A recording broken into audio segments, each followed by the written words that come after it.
আজকে আমরা আলোচনা করব রেড সেল ইন্ডাইসিস এবং ইএসআর নিয়ে। জিনিসগুলো আসলে খুব বেশি প্র্যাকটিক্যাল জিনিস, বোঝার জিনিস কম আছে। এখানে আসলে এগুলো আমাদেরকে প্র্যাকটিক্যালে করানো হবে, তখন জিনিসগুলো আরও ক্লিয়ার হবে। রেড সেল ইন্ডাইসিসের মধ্যে 5টা জিনিস আছে। একটা হলো মিন সেল ভলিউম বা mean corpuscular volume, then mean sell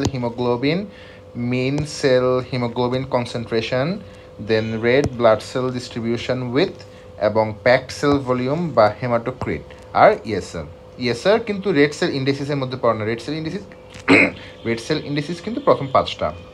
আচ্ছা, রেড সেল ইন্ডিসিসের মধ্যে প্রথমটা হলো মিন সেল ভলিউম।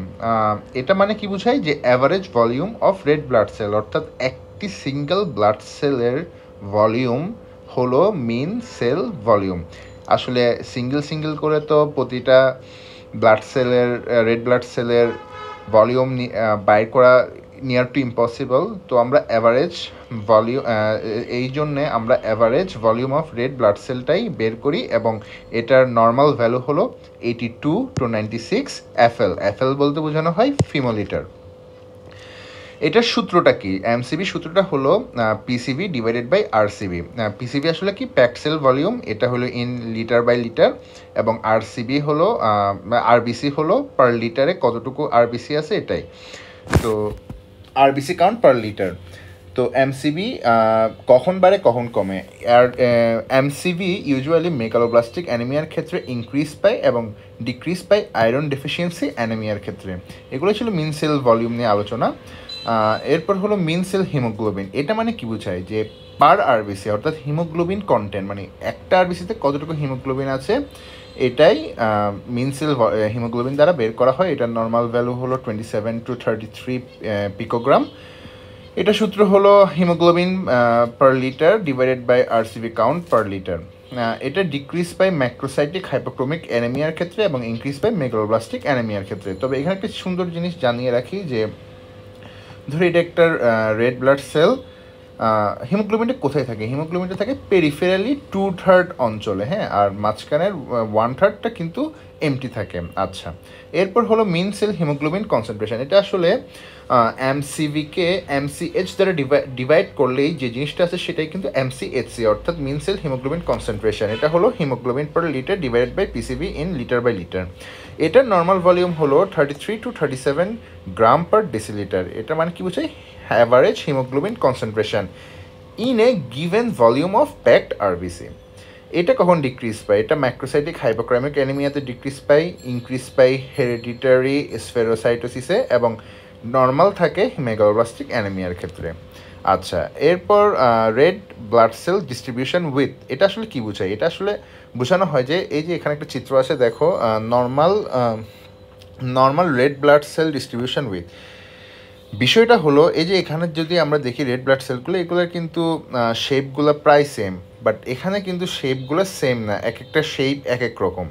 কিন্তু একটা লিমিটেশন পর্যন্ত ডিফারেন্ট সাইজ অফ শেপ কিন্তু নর্মাল ধরা হয়, but increased deformity shape is known as anisocytosis. এই যে এখানে লেখা আছে degrees of anisocytosis, size variation of RBCs. একটা লিমিটেশন পর্যন্ত এটা নর্মাল ধরা হয়, যার normal value is 11.5 to 14.5। But যখন এটা ইনক্রিজ পায় তখন এটা কিন্তু প্যাথোলজিক্যাল কন্ডিশনে চলে যায়। ইনক্রিজ কখন পাই? Megaloblastic anaemia, iron deficiency anaemia এবং ইমিউন হিমোলাইটিক অ্যানিমিয়ার ক্ষেত্রে। আর নর্মাল থাকে কখন? থ্যালাসেমিয়ার ক্ষেত্রে এটা নর্মাল থাকে। আচ্ছা, এরপর হলো পিসিভি বা প্যাকড সেল ভলিউম বা হেমাটোক্রিট। এটা আসলে কি? যে blood volume proportion occupied by আরসিবি, মানে রেড ব্লাড সেল। তো আমরা যদি একটা টেস্ট টিউবে ব্লাড নিই, ব্লাডটাকে সেডিমেন্টেশন করার পর এই দেখো একটা অঞ্চল আরবিসি দ্বারা ফিল আপ হলো, এরপর একটা অঞ্চল ডাব্লিউবিসি আর প্লাটিলেট দ্বারা, এর বাকিটা প্লাজমা। তো কতটুকু অংশ আরবিসি দ্বারা ফিল আপ হচ্ছে সেটাই বের করা হয় প্যাক্সেল ভলিউমের মাধ্যমে। এটা হলো ম্যানদের ক্ষেত্রে নর্মাল ভ্যালু হলো 45% এবং ওমেনদের ক্ষেত্রে 42%। এটা increase in the number of size of RBC আর decrease in the number of size of RBC. Packed cell volume কিন্তু আমাদের এমসিএইচ বাইর করার ক্ষেত্রেও লাগে। তো এটা একটা ইম্পর্টেন্ট জিনিস, এগুলা ল্যাবরেটরিতে করলে আমরা আরও ক্লিয়ারলি ফিল করতে পারবো জিনিসগুলো। এই যে এখানে সবগুলা সূত্র একসাথে দেওয়া হলো এবং এগুলো নর্মাল ভ্যালু দেওয়া হলো। এমসিবির নর্মাল ভ্যালু হলো 8296 ফিমোলিটার, এমসিএইচ এর হলো 27 to 33 পিকোগ্রাম এবং এমসিএইচসির হলো 33 to 37 গ্রাম পার ডেসিলিটার এবং আরডিডাব্লিউর নর্মাল ভ্যালু হলো 11.5 থেকে 14.5 আর পিসিবির নর্মাল ভ্যালু ম্যানের ক্ষেত্রে 45% এবং ওমেনের ক্ষেত্রে 42%। আচ্ছা, এগুলো খুবই সিম্পল আলোচনা ছিল।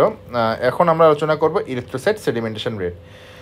আচ্ছা, এখানে কি করবো? এখানে আমরা প্রথমে একটা টেস্ট টিউবে ব্লাড নিব। ব্লাডটাকে কি সেডিমেন্টেশন করবো? অবশ্যই ব্লাডটাকে কি আমরা সেন্ট্রিফিউজ করবো? অবশ্যই না। এটাকে আমরা কি করব? এটাকে আমরা করব হলো রেখে দিব একদম 90 ডিগ্রি অ্যাঙ্গেলে, এটাকে আমরা রেখে দেব ফর 1 আওয়ার। এরপর আমরা দেখব যে কত ভ্যালোসিটি অর্থাৎ কত স্পিডে ব্লাড সেল নিচে যাচ্ছে।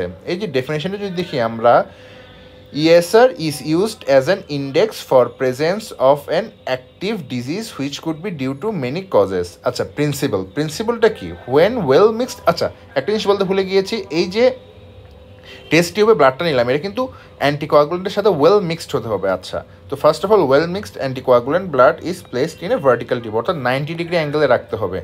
এরপর erythrocyte tends to fall towards the bottom of the tube or pipette. স্বাভাবিক গ্র্যাভিটির কারণে ব্লাড এরিথ্রোসাইট অর্থাৎ রেড ব্লাড সেলগুলো নিচে পড়া শুরু করবে এবং form a packed column in the lower part of the tube given time. এই যে এখানে একটা packed column in the lower part তৈরি করলো।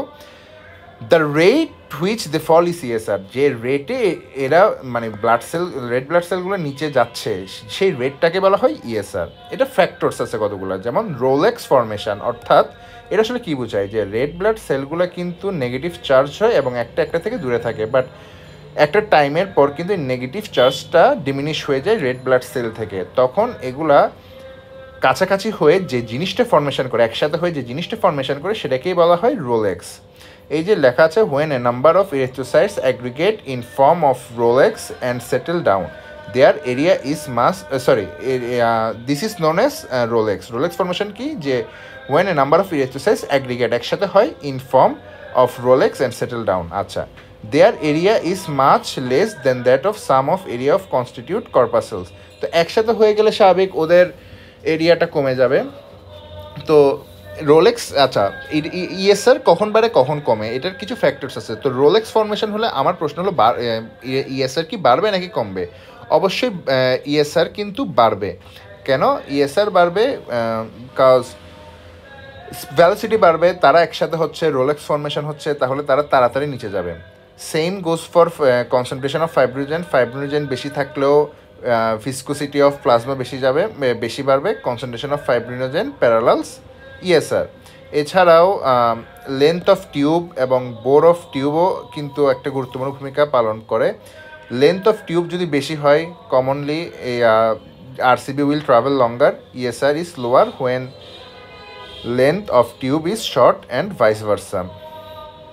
বোর অফ দ্য টিউব, যদি বোরটা বড় হয় তাহলে negative charge which keeps the RBCs apart will be less, ESR will be more and vice versa.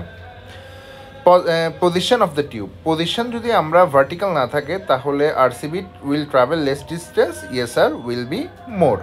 আচ্ছা, গেল।